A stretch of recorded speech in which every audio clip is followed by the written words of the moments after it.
Hola, ¿qué tal? Bienvenidos a este canal donde se tratan temas de ciencias sociales y humanidades. Este es el primer video de una serie sobre cómo llegaron a ser prósperos o desarrollados tres países nórdicos. Las trayectorias exitosas en términos de producción de una sociedad del bienestar son el caso noruego, el sueco y el finlandés.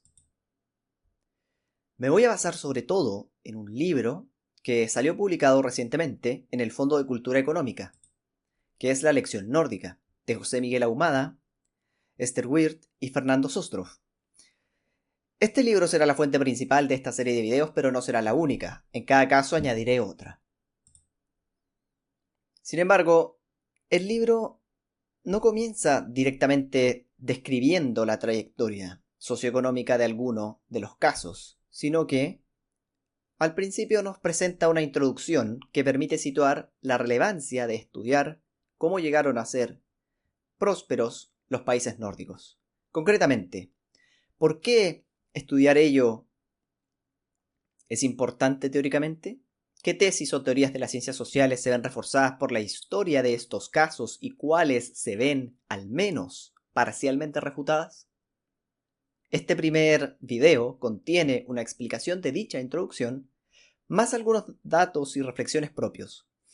El segundo video de la serie será la historia del caso noruego, el tercero la del sueco y el último el de Finlandia.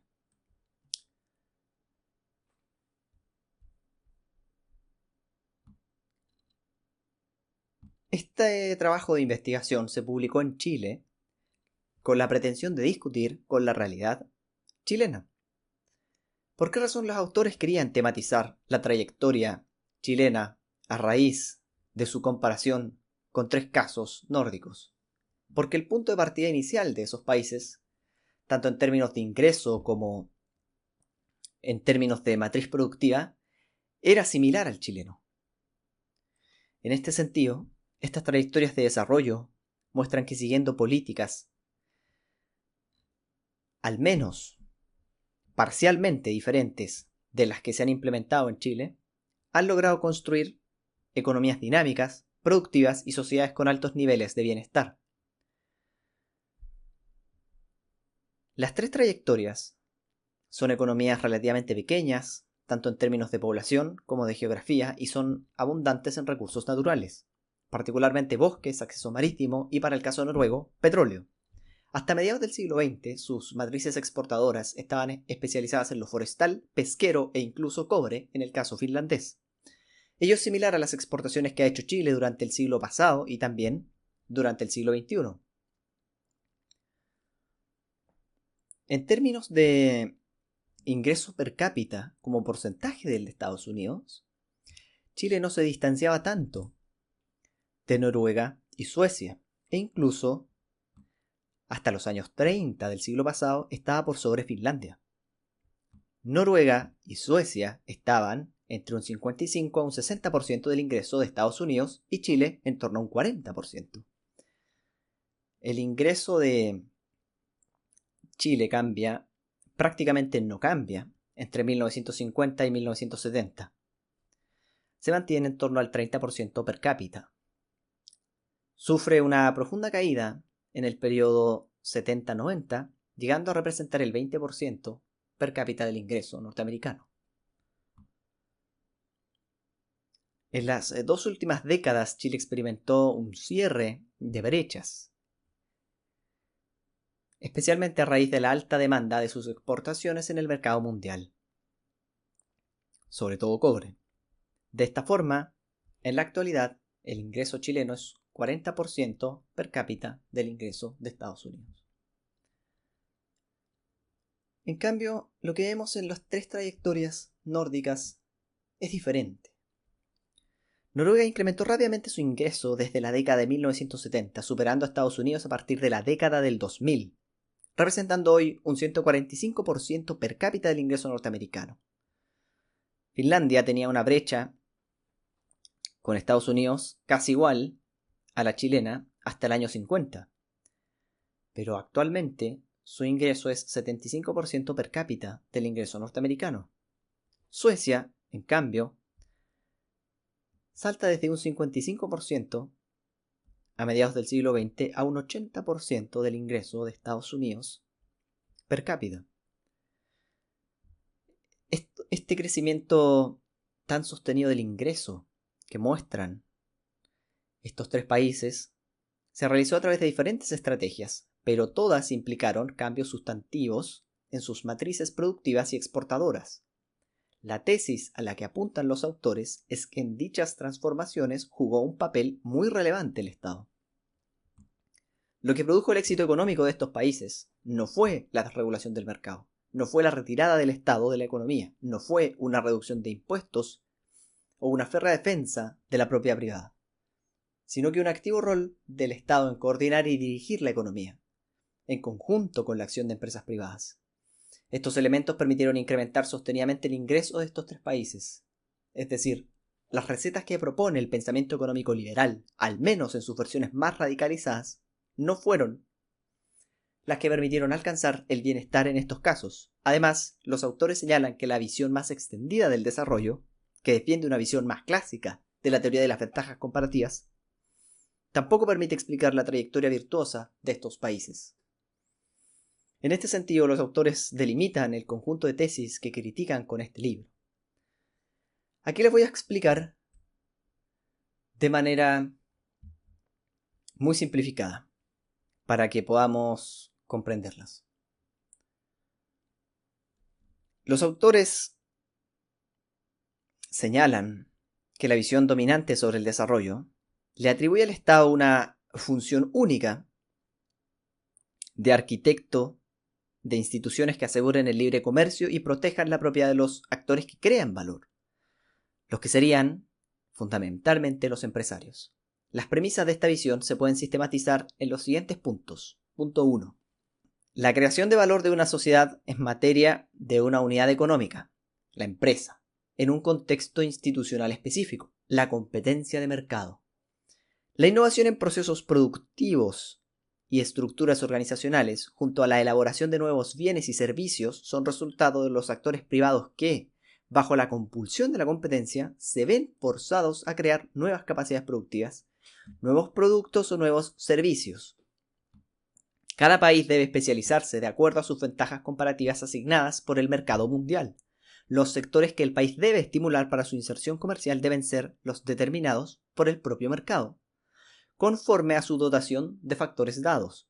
Es decir, si un país posee manufacturas que son demandadas en el mercado global, debe especializarse en ellas. En cambio, si posee recursos naturales que son altamente demandados, tiene que especializarse en su exportación. Lo anterior bajo la expectativa de que esa especialización permitirá endógenamente diversificar las exportaciones para que en el mediano plazo se puedan construir otras ventajas comparativas. Tercer punto, el Estado y la sociedad civil son actores pasivos en la dinámica de creación de riqueza. El primero solo debe velar por el respeto a los derechos de propiedad y si interviene, tiende a generar un efecto retirada de inversiones privadas, mientras que la sociedad civil se asume como un factor productivo más que junto con otros y guiados por el empresario producen bienes. Cuarto punto. La redistribución de la riqueza disminuye la producción de bienes. La redistribución desestimula la inversión productiva de los empresarios, lo que lleva a un estancamiento o a que dicha redistribución solo pueda suceder con posterioridad a la creación de esos bienes. Entonces, en estos 4 puntos descritos se sintetiza la visión tradicional del desarrollo, criticada por los autores, ya que la historia de los despegues económicos de Noruega, Suecia y Finlandia no se amolda a estas premisas. La producción de nuevos bienes e innovaciones tecnológicas en estos casos no fue solo primordialmente una acción de empresas privadas, sino que se debe, en buena medida, a la activa coordinación, planificación y conducción del Estado. En el caso sueco, el Estado elaboró una arquitectura institucional que estimuló la cooperación con el sector privado, cuyo objetivo a grandes rasgos era generar competencias tecnológicas domésticas. a lo que se agrega una activa política industrial y científica desde la década de 1960, con la pretensión de desarrollar nuevos sectores intensivos en conocimientos que fueran motor del desarrollo. Noruega, por su parte, mediante su empresa estatal Statoil desde los 70, así como a través de leyes pro transferencia tecnológica junto al privilegio a inversiones noruegas, consiguió la apropiación nacional del petróleo y la creación de una industria doméstica en torno a este recurso natural. Desarrolló encadenamientos con el tejido productivo nacional en áreas de servicios e ingeniería e infraestructura, es decir, empresas locales y nacionales se ligaron a la actividad de las empresas que extraen el petróleo, por ejemplo, proveyéndoles de servicios o de insumos, lo que permitió que la riqueza derivada de la exportación del petróleo fluyera a través del tejido productivo noruego. Finlandia formó empresas públicas en sectores forestales de cobre y petróleo, a partir de las que pudo crear fuertes encadenamientos productivos en torno a la manufactura y, a través de la creación de núcleos públicos de innovación, guiar inversiones hacia áreas intensivas en conocimiento y no en explotación de recursos naturales. Además, en estos tres casos, el Estado aseguró la redistribución de los beneficios obtenidos de las empresas de alto contenido tecnológico y de las exportaciones, a través de la construcción de estados de bienestar, los que garantizaron el acceso universal a la salud y a la educación. El acceso a esta última garantizó la presencia de personal altamente cualificado, lo que fue un pilar clave para que las políticas tecnológicas triunfaran. Lo descrito implica que los países no se adaptaron pasivamente a las ventajas comparativas derivadas de sus factores iniciales y del mercado internacional. A mediados del siglo XX ni Noruega tenía ventajas en ingeniería extractiva de petróleo, ni Suecia en automóviles de alta gama, ni Finlandia en telecomunicaciones, sino que las tres eran economías agrícolas y forestales. Precisamente a partir de una activa implementación de políticas públicas, se crearon nuevas ventajas comparativas. Sin estas políticas, es probable que los tres casos se hayan convertido en periferias primario exportadoras, como ha sido el caso histórico de muchos países de América Latina.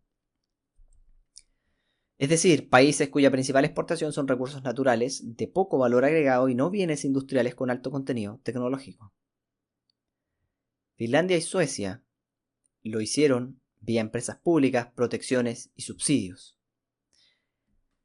En el mismo sentido, apoyaron y condujeron inversiones hacia áreas diferentes de los recursos naturales. Noruega construyó nuevas ventajas comparativas, impidiendo que el petróleo profundizara una tendencia a la desindustrialización a través del fomento de encadenamientos productivos, entregando incentivos a inversiones nacionales y un fondo soberano que permite mantener un equilibrio macroeconómico de forma sostenida. Pero es cierto que desde la década del 90, la economía noruega ha mostrado una dependencia creciente del sector hidrocarburífero. Hay que añadir que la redistribución de la riqueza en estos casos no afectó negativamente su desarrollo económico. Incluso los autores apuntan a que la reforma agraria fue un factor que ayudó a la industrialización sueca y finlandesa, en tanto que permitió establecer nuevas industrias allí donde antes había terratenientes rentistas.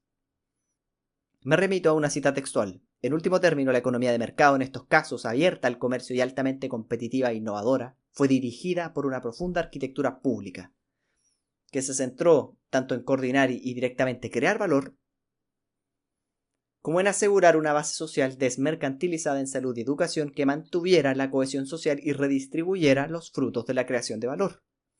Este mercado arraigado, a decir de Polanyi, fue el resultado de un Estado que cumplió no una función de asegurar el libre comercio y respeto a las normas, sino que actuó como empresario, coordinador estratégico, redistribuidor, inversionista a gran escala, creador de infraestructura y bienes públicos y estabilizador macroeconómico. Todas estas funciones, que tradicionalmente se les atribuyen a los mecanismos automáticos del mercado, fueron asumidas por arquitecturas institucionales públicas para gatillar procesos de transformación productiva con equidad.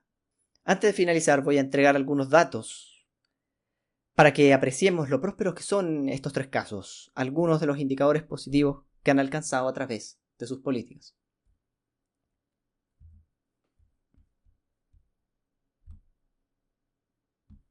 De acuerdo con el sociólogo noruego Trygve Gulbrandsen, los países noruegos muestran relaciones industriales caracterizadas por la cooperación entre las partes del mercado laboral. Esta cooperación ha permitido un bajo nivel de conflictividad e inflación.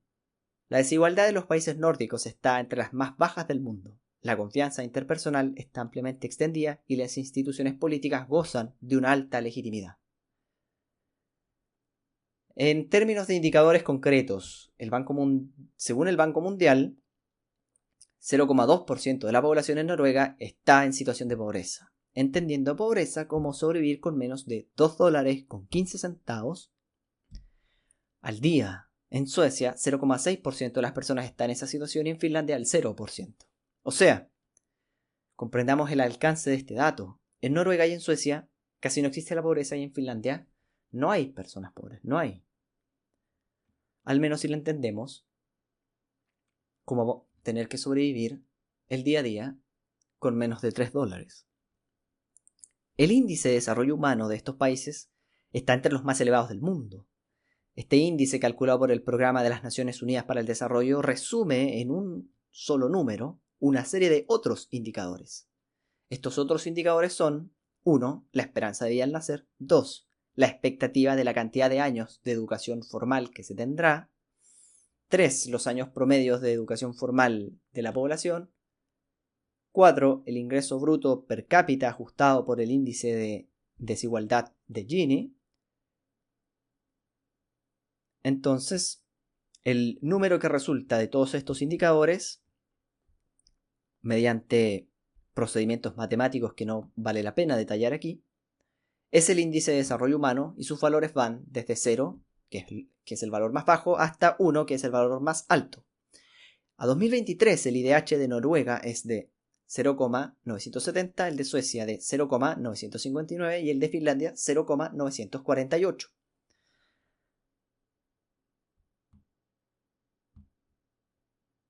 Respecto de la desigualdad, de acuerdo con la Organización Mundial de la Salud, Noruega posee un Gini de 25,3, Suecia de 26,8 y Finlandia de 26,6, lo cual son indicadores buenos de distribución del ingreso. Mientras más cercano a 0 es el valor del índice, más distribuido está el ingreso de una sociedad, por lo que un Gini cercano o superior a 50 indica una alta concentración de la riqueza. Este claramente no es el caso para los países nórdicos. El 0 en el índice de Gini refleja una situación de igual distribución del ingreso, en la que todos reciben el mismo ingreso, y el 1 refleja una situación de total concentración del ingreso. En conclusión, los países nórdicos se hicieron prósperos y alcanzaron elevados niveles de bienestar para su población no mediante la desregulación, la ausencia del Estado o mediante la especialización en exportaciones en las que siempre fueron competitivos en el mercado mundial, sino que lograron su desarrollo mediante la construcción política activa de una economía y una sociedad dirigida a la prosperidad, al bienestar y a la igualdad. Eso ha sido todo por este video. Si les gustó, pueden dejar su me gusta, pueden comentar si así lo estiman conveniente, y nos veremos en el video sobre Noruega.